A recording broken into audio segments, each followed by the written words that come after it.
വേദനകൾ ചിലപ്പോൾ ഒരനുഗ്രഹമാണ്. അത് നമ്മളെ ഒന്ന് നിൽക്കാൻ പറയും. കാണാതെ പോയതിലേക്ക് നോക്കാൻ കാഴ്ചയാകും. നാം മറന്നതും നമ്മെ മറന്നതും തൊട്ടുതരും. നാം നമ്മെ എത്രമാത്രം ശ്രദ്ധിക്കേണ്ടതുണ്ടെന്ന് ശ്രദ്ധയാക്കും.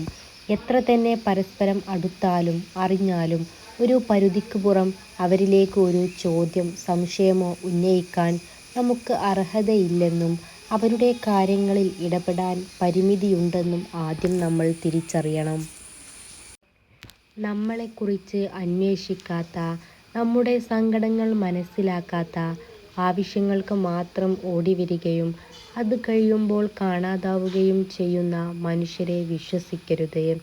കളിപ്പാട്ടത്തിൻ്റെ വില പോലും നൽകാതെ ഒരിക്കൽ അവർ നിങ്ങളെ ഉപേക്ഷിക്കും.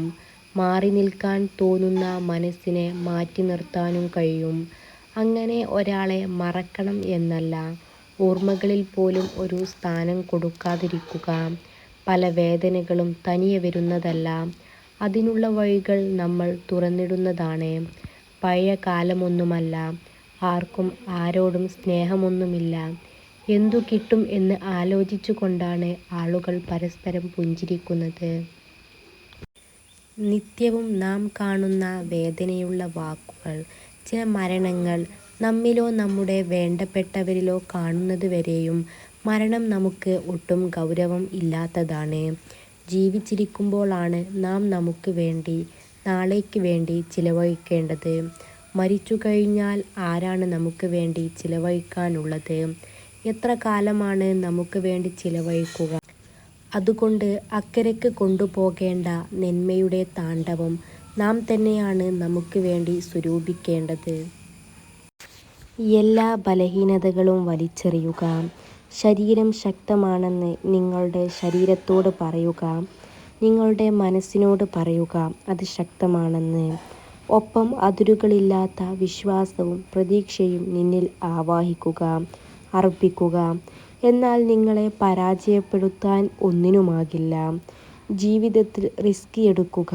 നിങ്ങൾ വിജയിക്കുകയാണെങ്കിൽ നിങ്ങൾക്ക് നയിക്കാനാകും. നിങ്ങൾ തോൽക്കുകയാണെങ്കിൽ നിങ്ങൾക്ക് മറ്റുള്ളവരെ വഴികാട്ടാൻ കഴിയും. തനിച്ചാവും എന്ന ഭയത്താൽ സ്നേഹം യാചിച്ചു വാങ്ങാതിരിക്കുക. സ്നേഹിക്കാനും പരിഗണിക്കാനും നിങ്ങൾക്ക് നിങ്ങളോളം പോന്നൊരു കൂട്ട് അസാധ്യമാണ്. കുടുംബം സ്വർഗമാണെങ്കിൽ അതിൽ വസിക്കുന്നവർ പരസ്പരം സഹകരിക്കണം. മാതാപിതാക്കൾക്ക് ആവോളം സ്നേഹം പകർന്നു കൊടുക്കാൻ മക്കൾക്ക് സാധിക്കണം. മരണപ്പെട്ടിട്ട് വിങ്ങിപ്പൊട്ടിയിട്ട് കാര്യമില്ല. ജീവിച്ചിരിക്കുമ്പോൾ പരിചരിക്കാൻ ശ്രമിക്കണം. ഒരാൾ വിശന്നിരിക്കുമ്പോഴാണ് അയാൾക്ക് ഭക്ഷണം കൊടുക്കേണ്ടത്. അതുപോലെ തന്നെയാണ് സ്നേഹവും. വീടാണ് ഓരോരുത്തരുടെയും സ്വർഗം. അവിടെ സംസാരവും വിട്ടുവീഴ്ചയും അംഗീകാരവും പരിലാളനവും പരിചരണവും പരിഗണനയും കിട്ടിയില്ലെങ്കിൽ ചിലരുടെ നരകവും. അവനവൻ്റെ ആദർശം മുറുകെ പിടിച്ച് ഉയർത്തിക്കാണിക്കുന്നതോടൊപ്പം മറ്റുള്ളവരെ വ്യക്തിപരമായി അവഹേളിക്കാതിരിക്കാൻ നാം ശ്രദ്ധിക്കുക തന്നെ വേണം. ഒരു മനുഷ്യന് 3 ഭാഷകൾ ഉണ്ടായിരിക്കണം. ഒന്ന് അയാൾക്ക് അടുപ്പമുള്ളവരോട് സംസാരിക്കുന്നത്, മറ്റൊന്ന് കാണുന്നവരോട് സംസാരിക്കുന്നത്, വേറൊന്ന് സ്വയം സംസാരിക്കുന്നത്. എല്ലാ ബലഹീനതകളും വലിച്ചെറിയുക. ശരീരം ശക്തമാണെന്ന് നിങ്ങളുടെ ശരീരത്തോട് പറയുക. നിങ്ങളുടെ മനസ്സിനോട് പറയുക അത് ശക്തമാണെന്ന്. ഒപ്പം അതിരുകളില്ലാത്ത വിശ്വാസവും പ്രതീക്ഷയും നിന്നിൽ ആവാഹിക്കുക, അർപ്പിക്കുക. എന്നാൽ നിങ്ങളെ പരാജയപ്പെടുത്താൻ ഒന്നിനുമാകില്ല. ജീവിതത്തിൽ റിസ്ക് എടുക്കുക. നിങ്ങൾ വിജയിക്കുകയാണെങ്കിൽ നിങ്ങൾക്ക് നയിക്കാനാകും. നിങ്ങൾ തോൽക്കുകയാണെങ്കിൽ നിങ്ങൾക്ക് മറ്റുള്ളവരെ വഴികാട്ടാനാകും. ഒരു പുരുഷൻ സ്ത്രീയിൽ ആദ്യം ശ്രദ്ധിക്കുന്നത് അവളുടെ കണ്ണുകളാണ് എന്ന് പഠനങ്ങൾ പറയുന്നു.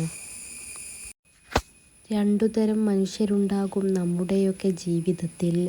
ഒന്ന്, അവർ കടന്നു വന്നതുകൊണ്ട് ജീവിതം കൂടുതൽ ഭംഗിയുള്ളതാക്കിയവർ. 2, ജീവിതത്തിൻ്റെ തന്നെ ഭംഗി കുറച്ചവർ. മറ്റൊരു മനുഷ്യനിൽ ആദ്യത്തെ തരം ആളാകാൻ നമുക്ക് പറ്റിയില്ലെങ്കിലും രണ്ടാമത്തെ മനുഷ്യനാവാതിരിക്കുക. സ്നേഹമില്ലാതെ ജീവിതം മുന്നോട്ട് കൊണ്ടുപോകാൻ ഒരിക്കലും ശ്രമിക്കരുത്.